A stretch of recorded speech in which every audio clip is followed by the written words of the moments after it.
Utilise करके हम अपने टारगेट ऑडियंस में ब्रांड को प्रमोट करते हैं।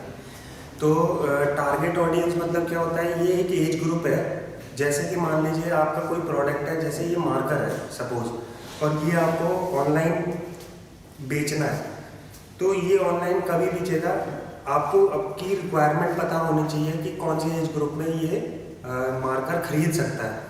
तो फर्स्ट ऑफ ऑल हम पूरा एक फॉर एग्जांपल लेके सारी चीज़ें समझाएंगे कि डिजिटल मार्केटिंग का क्या फैक्टर्स है, क्या बेनिफिट्स है, और डिजिटल मार्केटिंग करने के बाद, सीखने के बाद हम लोग क्या क्या और नई चीज़ें कर सकते हैं। तो before starting with the topic हम कुछ चीज़ें डिस्कस कर लेते हैं कि डिजिटल मार्केटिंग होता क्या है। डिजिटल मार्केटिंग डिजिटल टूल्स का यूटिलाइज करके टारगेट ऑडियंस में ब्रांड को प्रमोट करते हैं। डिजिटल मार्केटिंग का स्टार्टिंग ही वेबसाइट से होता है, और वेबसाइट बेसिकली 3 टाइप की होती है,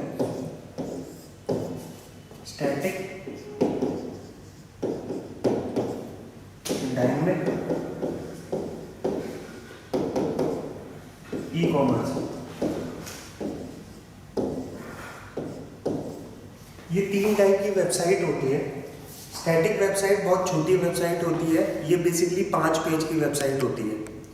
डायनेमिक वेबसाइट काफ़ी बड़ी वेबसाइट होती है, ये बेसिकली मल्टी पेजेस होती है, इसमें चैट बॉट भी होता है। जैसे लेट्स से कि कोई यूज़र आता है आपकी वेबसाइट पे, लैंड करता है और वो ये चाहता है कि उसे कुछ इन्फॉर्मेशन पता करनी है, तो चैट बॉट क्या हेल्प करता है, वर्किंग आवर्स में जो भी काउंसलर वहाँ पे बैठा होगा उसको सारी नोटिफिकेशंस आ जाएगी। ई कॉमर्स वेबसाइट में भी सेम होता है। अगर आप चाहते हो स्टैटिक वेबसाइट पे, तो स्टैटिक वेबसाइट पे भी आप डिज़ाइन कर सकते हो।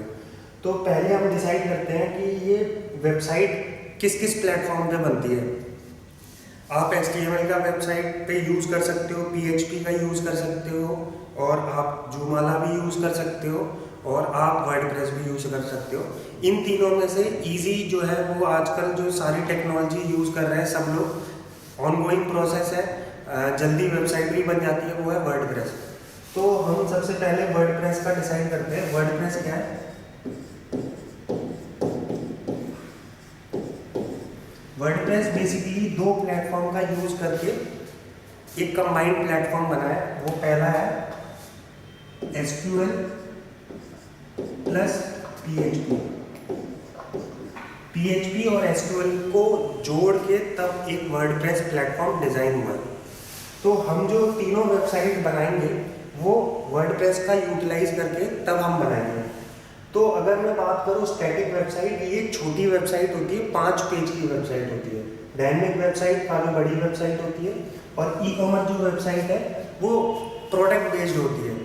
तो इन वेबसाइट को बनाने के बाद आप इजीली क्या कर सकते हो, पार्ट टाइम में इनकम भी कर सकते हो वेबसाइट बना के। तो स्टैटिक वेबसाइट की बात करूँ तो ये वर्डप्रेस पे इजीली डेवलप हो जाती है। सेम केस तीनों के लिए है।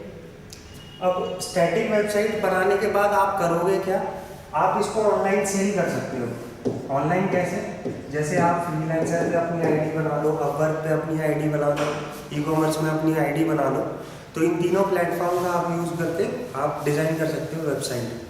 सो dynamic, if I am talking about dynamic, then dynamic is totally multi-page website, and there is a chatbot in there. And if I talk about e-commerce website, then e-commerce website is basically designed on such kind of platform, like you can use WordPress. In WordPress there is a plugin by the name of WooCommerce.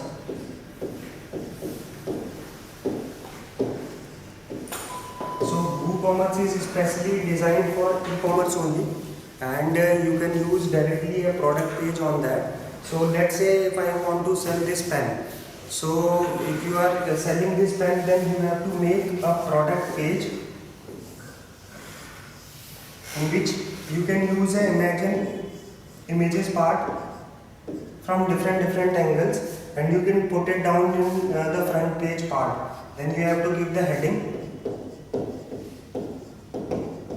After that you have to enter the rate of this marker, and you have to enter the buy cart. If the user is directly landing to your product page, then you can use buy cart, and description are given on the blue part of this footer part.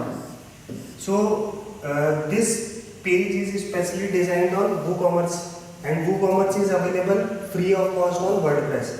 So WordPress is basically what? WordPress is a combined platform of SQL as well as PHP. So you can easily design a WooCommerce website on this part. So before starting on this topic, I want to tell you that these topics, if you learn, then you can directly earn from this website also by selling online as well as offline. Let's say, what is the difference between online and offline? Online means you have to make ID on Freelancer, Upwork and Guru.com, Elance.com. You can directly use that platform and you can make your profile on these platforms. After that, you have to bid on projects. So the client or the user who want to design their website, they will directly land to your product page or their your profile. And after that, while seeing your profile, they will chat on that. And if they understand your designing content, then they will directly talk to you about the price of the website as well as what kind of offer you are giving on. Second one is offline. Offline means that you have to visit to the clients, आप directly जा सकते हो किसी भी platform पे और वहाँ पे आप बता सकते हो कि मैं वेबसाइट एक डिज़ाइनर हूँ और वेबसाइट डिज़ाइनर के साथ साथ आप उनको ये भी बता सकते हो कि मैं एक वेबसाइट डेवलपर हूँ और आपकी मैं वेबसाइट बना सकता हूँ.